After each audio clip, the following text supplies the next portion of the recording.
প্রথম আপনার উত্তর আমি দেওয়ার চেষ্টা করছি। লাল মাথা এই কারণে, আপনারা যদি একটু খবর নিয়ে যদি দেখেন, প্রায় সমস্ত জায়গাতে পুরো ত্রিপুরা রাজ্যে যেখানে যেখানে এই মথা বিভিন্ন কমিটি করেছে, এবং ভিলেজ কাউন্সিল যেহেতু এখন 1 বছর ধরে আমাদের নেই, সেখানে তারা একটা নিজস্ব একটা কমিটি করেছে বেআইনিভাবে যেটা।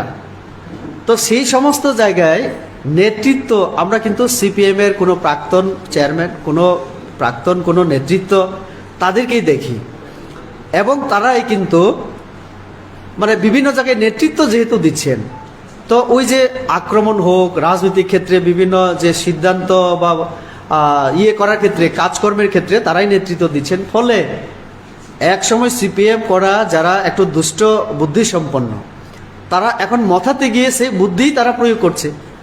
তার জন্য আমরা একটা সময় লাল যেহেতু ছিল, এখন আবার মথার নাম নিয়েছে, তার জন্য আমরা নাম দিয়েছি লাল মথা। এটা একদম সত্য। আমি হয়তোবা সব জায়গার আমি নাম দিতে পারবো না, কিন্তু 1-2টা ঘটনা আমরা যদি তথ্য আমার কাছে এই মুহূর্তে আমি নাম দিতে পারবো না, কারণ তথ্য আমি আনিনি সেটা। কারণ যে জায়গায় আমরা এফআইআর করেছি সেখানে আছে এরকম অনেক নাম। তো এটা হচ্ছে একটা কথা।